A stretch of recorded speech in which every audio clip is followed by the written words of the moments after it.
Jessica, and today we're going to discuss The Tomorrow War. My husband was raving about how much he enjoyed it, how it solved the time travel problem. I don't really like time travel, even when I do enjoy it. It's very touch and go. Like, for example, I really like The Edge of Tomorrow, and I like the Terminator series, and even then, the time travel within those movies begins to create this troubling issue for me that, like, my brain that's always, like, churning and burning and thinking about things can't quite turn off to just shut up and have a fun time. So he shows me the trailer and I go, oh, this is a little bit like The Edge of Tomorrow. I enjoyed that movie a lot. We don't get to watch a lot of shows or movies together. We just don't have similar interests. So anytime that's an option, I like to go ahead and at least try it. We like to share that time together. So I'm going in completely blind and very skeptical. Overall, The Tomorrow War is okay. If you are the kind of person who can just turn your brain off and watch something, then I think you're really gonna like this movie. It's a little bit long. I think it's like 2 hours, 20 minutes, maybe 2.5 hours. And it really should only be an hour and a half. They needed to tighten it up. There's a lot of superfluous moments, and for me personally, there were a lot of character beats that just didn't make any sense. There's some really great action scenes. The way that they work with the aliens is great. Like, I really enjoyed the alien visuals. The music is really good. Chris Pratt delivers as far as acting performance goes, and really the movie hinges on him. My girl Chloe from 24, she's in the movie, and in my headcanon, I pretended that she was Chloe from 24, and that worked. J.K. Simmons has sort of like a brief appearance. I guess he's more prevalent in the back third than the first 2/3. Visually, sound-wise, acting-wise, this is a really solid movie, and if you're looking for like an action-adventure war movie with a side of science fiction, then this is probably a good bet. A lot of the science fiction elements are really well done, but they're well done in a way where I was like, oh, like from X movie, from Y movie. Like, this particular movie, I think the things it does the best are elements that remind me of other movies that are independently and objectively better than this movie. Thematically, there are some things that could connect you to some of the characters right away. We get a very long intro scene on Chris Pratt's character, how he is really looking for a job in a scientific field, and he keeps getting looked over because he doesn't have experience. He served in our army, he's got a degree, but he doesn't have in the field, hands-on experience in the sciencey thing that he wants to do. How many of us have got our credentials together and never get a chance to do anything in the field because we don't have experience? The problem for me is, even though this is very relatable, they don't do anything with it. They had such a long scene that was so focused on Chris Pratt wanting this job in the scientific field, and with his military background too, I thought that this was going to come back into play. Like, that this job he wanted ends up being the header of the Tomorrow War situation, or that he was going to get drafted into this because suddenly the program that he was interested in was going to blow up and they were going to need more people. Or he would be overlooked for this position and he would be doing some kind of like civilian with secret contacts, information, sidebar experimentation. I would really have loved a movie where him and his high school students work together to crack this thing with just the information that they could scrounge up. But this job situation never really pays off in a meaningful way. It builds into what happens with Chris Pratt and his daughter later, and we can sort of see like this relatable, the job is who I am, what I do is the greater thing. And this undervaluing of being a good parent, or undervaluing having a great family life in favor of the work we do. We can see this American value play out and sort of destroy Chris Pratt. Even though this plays a little bit of an emotional core, we get a lot of Chris Pratt time, and we don't get a lot of time with Chris Pratt's wife, or with his daughter, or even with his father. So some of those emotional beats don't quite land. It's all me, and it becomes like a very masculine interpretation that I just didn't love and felt like was retreading a lot of things. And as long as we're going to go with this very hard masculine edge, I would have really preferred if we've taken this job issue and either plucked it right out of the movie as not important and left it alone, saved us like probably about 10 minutes of film time, or if we had kept this in and gone a completely different way with how this plot unfolds. In the middle of a sports game ball, a portal opens up and a bunch of future people come in. The visual on the purple cloud thing where the future people step out is super cool. It reminded me of Annihilation. I loved Annihilation. I thought that was a great movie. And those sort of like creepy, misty vibes. Another thing that it brought to mind was Stephen King's The Mist. I know that has mixed reviews. I really enjoy that movie though. So I was like, ooh, what's coming out of the mist? Where is this going? Are the monsters going to come out right behind them? Is it going to be a lot of people? Are they going to try and brute force us into something? What is happening with this? 10 people coming back from the future into their past is not very intimidating or impressive. But the story had to keep storying, so they did this news footage montage explaining what the world leaders decided to do and why. I just found it really frustrating because if they had taken this research center theme, they could have showed us what was happening. We could have seen like proof of these creatures, or we could have seen what kind of solutions they'd attempted or what they already knew about the White Claws. And I know part of the issue is they wanted to distribute this information in drips and drabs, but to get us from this soccer field moment into people were going into the future and only 30% of them are coming back, we did a news clip montage. We're just drafting people, rando people who may or may not make physical health requirements, who have no training, who have no capabilities, and shoving them into a portal into the future. It's like, no shit, they're not coming back from this war. You know, if you send me to fight a regular war, let alone a alien war, which has been going poorly even for highly trained people, you just shove me out there with no training, no equipment, except for a gun, I am not going to survive that. And I think most people are like me, they're not gonna make it. I'm surprised the survival rate is so high, knowing how little training they did before they shoved these people in. Given that the premise of the movie is actually gonna be war-based and fighting in the future, I'm not sure how they could have flipped us faster except with the newsreel. And in the interest of time, maybe I would have even rolled back some of that information even more. Just given like a news clip like, The worldwide draft has been in effect for blah amount of weeks and our population has decreased by blah amount. so that's the other thing. It's Christmas time when the movie starts and it's Christmas time when the movie ends. And that's kind of confusing to me because they make it seem like from this newscast that the situation has been going on for a couple months before they start drafting. They've gone through a couple rounds of civilian population before Chris Pratt gets there. I mean, his wife is a counselor for people who are returning from the war survival rate, and there's like a large group of them in a huge facility dedicated to helping them with therapy and whatnot. That's like at least 6 months, I feel like, within a war, or 3 months. It's not all still happening within December. Did the movie start in Christmas and then do a year when Chris Pratt gets drafted so that it could end on Christmas too? And I felt like they did that because they want this to be like a low-key Christmas classic like Die Hard is for some people. And it was really distracting for me because it made me wonder where the timeline was, which is something that you wonder to start with in a time travel movie because you're jumping back and forth and when and where you are matters. Okay, so I've given you guys a setup that I thought was entirely too long. I'm gonna go ahead and say that overall, I give the movie a watch. It was enjoyable for a 2.5-hour watch. I had a good time seeing it with my husband. It doesn't stand up to scrutiny, and we're about to jump into spoiler scrutiny right now. So if you don't want to be spoiled, then I would stop here. This movie definitely benefits from going in blind. If you have even like the briefest idea of the summary or plot, I think this movie goes downhill quickly because a lot of what it is offering you is the mysterious way it unravels and sort of spoon feeds you information. It takes them a really long time to get to the aliens. I feel like I must have watched at least 45 minutes before I ever saw an alien. And this was kind of perplexing to me too because they're training people for a war and they're not showing them even like an outlined shape of what the alien looks like. Like they're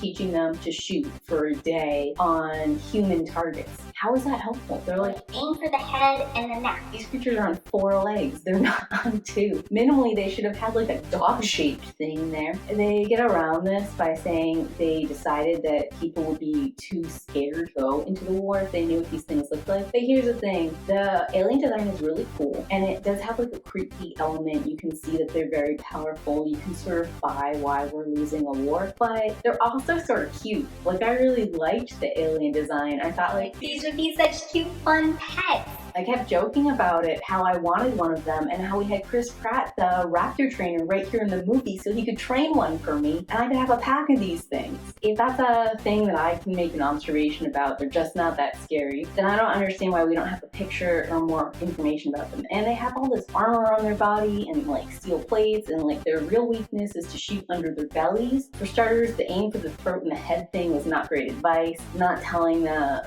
people that their bodies are armored, not great advice. They have like these arm things that shoot out white spikes, and shooting those off might help you because then they can't shoot the white spikes. It wouldn't stop them from like coming at you with gnarly teeth or whatever, but if you were in a unit and some people focused on sniping those tail things and other people focused on like, I guess, the lower throat and stomach, or like positioning them so you could get to the lower throat and stomach, you would be in a better situation. Also, who cares if no one would show up for the war? It's a draft. You don't have options. You show up to the draft, or you get pulled in, or your family gets pulled in your stead. And once they put this thingy on you, like you qualify and they put the cuff on you, then you're going whether you show up or not, because the cuff is in charge of you going and returning. It doesn't matter where you are. When it's your time to deploy, it sends you. And when your tour is done, it sends you back, no matter where you're at. So that part was like, what are we doing here?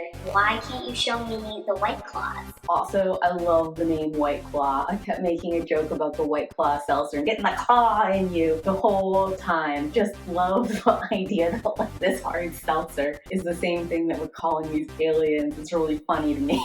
I think you could make a fun drinking game with White Claw out of it if that's what your thing is. Let's talk about the elephant in the room for a moment. I don't think it makes any sense for you to draft people from the past into the future for a war. If you're at an extinction level, then you send everyone you can with all of the information, like any alien parts you have, any tech specs you have, any formulas or ideas you have, all the people and all that information you send back to the past, and you hope to innovate it and figure out where the aliens land and get them early. You don't try to save a war in the future. That's stupid. And I know that some people would be abandoned because in this world you can't exist in two places at the same time. So like, for example, Chris Pratt's daughter exists both in Chris Pratt's original timeline and she's alive in the future. So she'd be one of the people that would have to stay in the future. She couldn't come back to where she's already existing. And there are probably quite a few people in her same situation. Sucks if you're left behind. I guess fight it out as long as you can on the cruise ship. You just evacuate. They're already at a point where the military is leaving people for dead anyways. So I don't understand why you wouldn't just leave a whole mass of people and be like, here's all the information, here's all the stuff you need, go back in time with it, figure out where these aliens are, and stop this from ever happening. I don't know why you wouldn't do that. I don't know why the thing is like, Let's send 5 people back into the past and ask them to request help from the past to defeat this enemy. the whole draft system is actually kind of weird because they have all these like records from the future, which lets them know if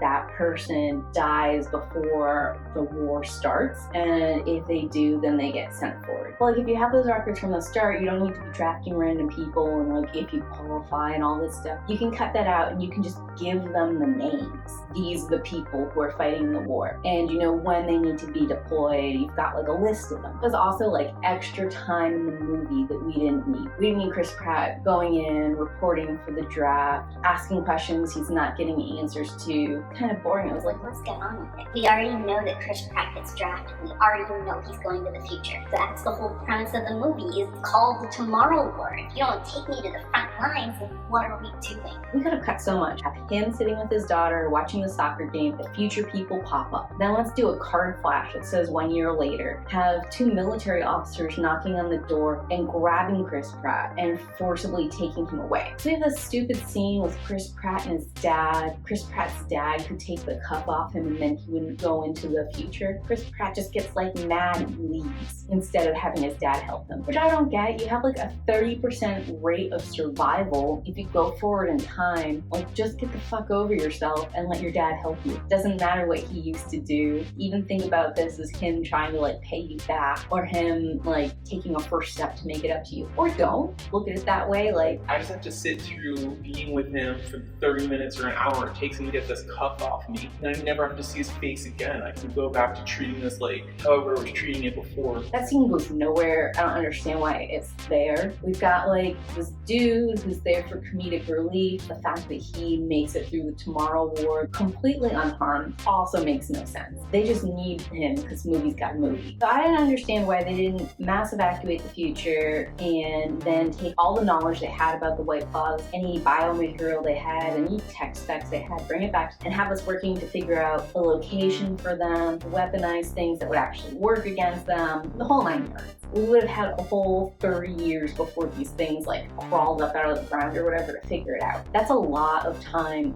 if we had scientists dedicated and working on it. The fact that the Tomorrow War is even happening, I mentally can't get over that in my head. There are so many other options. Like for me, a better option would have been for us to work on the space program and evacuate the planet. That would have been a more realistic solution than sending civilians forward in time to fight something that our military can't fight. I'm gonna skip over a lot of the actual Tomorrow War. I think that acting between Chris Pratt and his future daughter is really nice. They have like some science-y things going on, some great back and forth. I really enjoyed seeing the White Claws. I enjoyed learning about them in bits and pieces. I thought their overall lore and reproduction and all of that was interesting. I had a couple of issues with it, which the movie does sort of like work itself out of. I think one that wouldn't have been a problem for me even 5 years ago is that these White Claws, they breathe oxygen and they can eat meat and get sustenance from it. And it's just very specific that they can survive here at all. And not only can they survive in our world, but they thrive as apex predators, like above and beyond anything else. They can glide, they can swim long distances out into the deep ocean. They're very fast, they have armor. Like the fact that they have armor plates and they can glide, like the armor's not so heavy that they can't glide in the air, and the armor's not so heavy that like when they're swimming they don't get tired in the middle of the deep sea. The anatomy, all of that is confusing. And also they seem to be almost targeting human-like, because I would think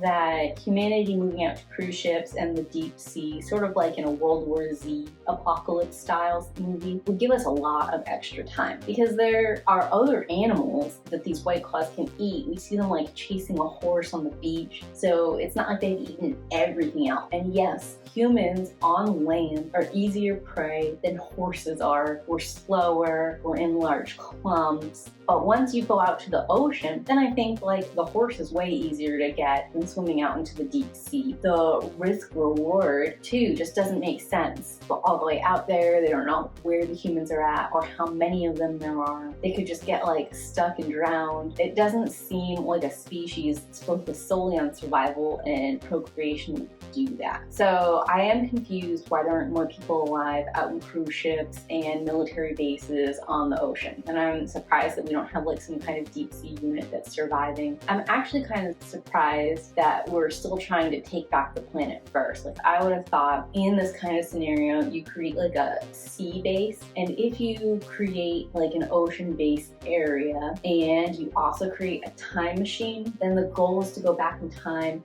and maybe get the components you need to build some sort of spacecraft and get people off the planet and into like a space base. Something like that, where you could just like remotely grow things or work in the atmosphere trying to figure out how to fix the White Claw situation. You'd be looking for like buying time, trying to just survive in the sea/space kind of scenario because the land is just not safe. But that is definitely not the direction that these people are going in. So all the Chris Pratt and future daughter stuff is cute up until they actually find a solution for the White Claw problem. At this point in time, they find it just as the female they've captured has summoned all of the males to her, and they're like storming through the ocean and whatnot trying to get to her. I can accept that these creatures can do this and that they would do it for the call of the female, but like generally speaking, I can't accept these creatures would have swum out to this base otherwise or even known this base existed, which is why I think there should be more people surviving and fine in the ocean. But if you know these males are drawn to this female, that's the only reason they're there, then don't you just, shoot the female in the head? She's like all chained up and stuff. Because Chris Pratt's like, let's kill her, and daughter's like, no, we gotta save this poison. It's like, y'all got a ton of guns.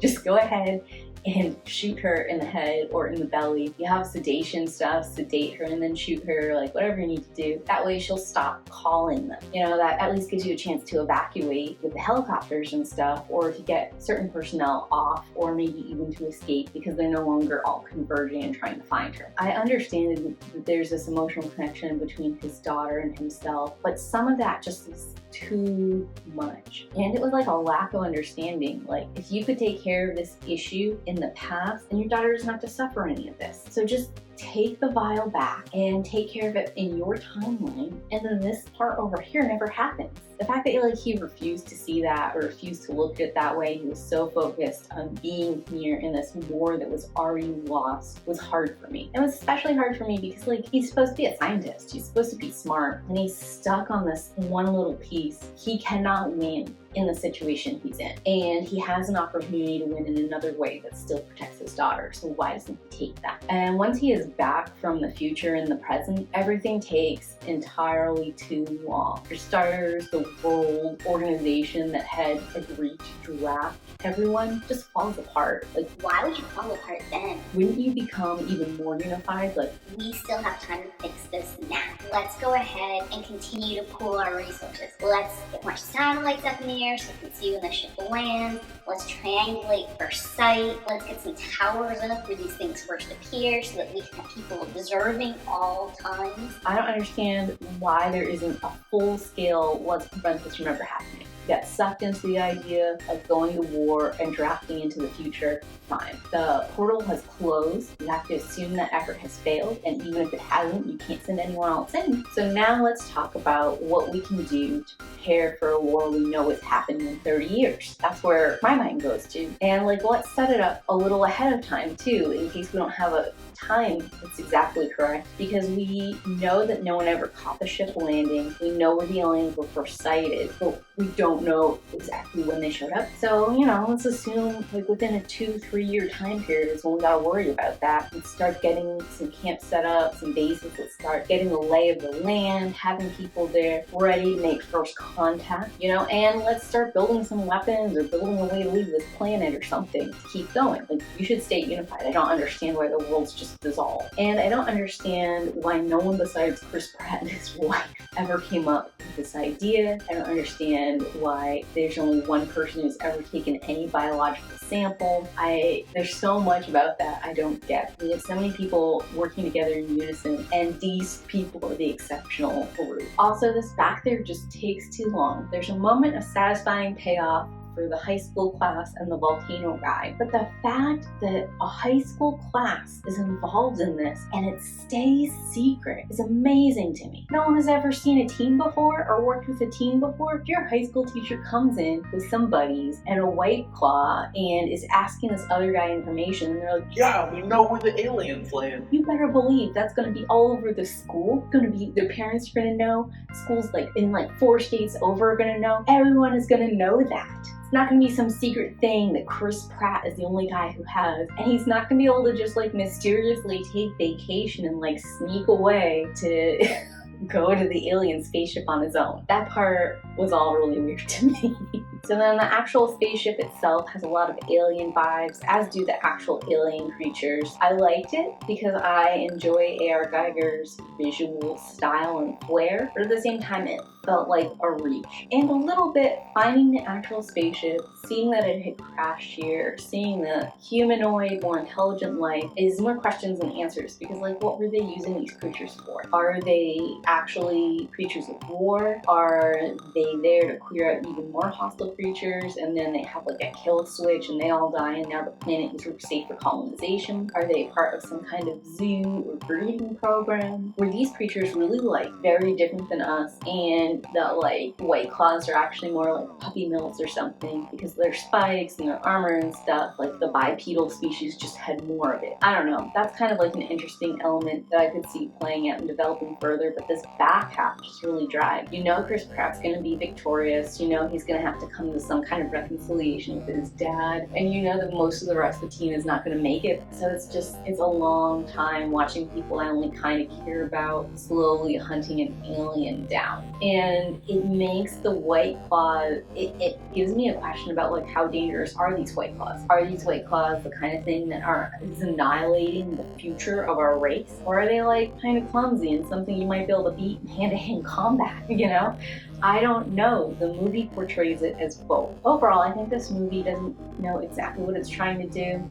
It's a fun summer blockbuster. It's fun to watch with friends. It's not speculative science fiction. It's definitely a war science fiction. It is strong in the science fiction, and there are movies that I think are better and that it borrows from. For example, Jurassic Park, the whole like monster in Man vs. Monster, Jurassic Park is better. Terminator, the whole Skynet premise is more interesting to me than Alien Invasion. Movie Alien. The Xenomorph is scarier and more insidious and harder to combat than the White Claws are. Annihilation. That movie is more speculative and eerie and scary. And these are some movies. Oh, The Edge of Tomorrow. That movie, as far as like the actual war graphics, fighting the aliens, that movie is way more intense, way scarier, does such a better job capturing the battle, the whole draft feeling of dread, and it pulls it together in a far more tightly packaged premise. The ending of The Edge of Tomorrow is a little bit iffy for me. That's where the time travel element / the day repetition element sort of starts to make the movie fall apart a little bit. But up until that, if you're just looking for action movie war, Edge of Tomorrow better. But this movie, The Tomorrow War, is okay. It has a lot of things that I think are interesting and worth talking about in it, and a lot of storytelling beats or like problem premise areas that we can discuss that could help us be better storytellers in the future. So thanks for watching this. Let me know, have you seen The Tomorrow War? Did you like it? Leave a comment down below and tell me about it. If you're looking for more science fiction kind of content from me, I have a science fiction playlist here. It's going to include things like Solos, Snowpiercer, the TV show, and a couple of different science fiction books that I've covered. Most of them are less action-packed and more speculative or tech-driven than this, but this was like a fun spin-off in the sci-fi genre as well. I hope you're having a wonderful day, and I'll talk to you guys next time. Bye!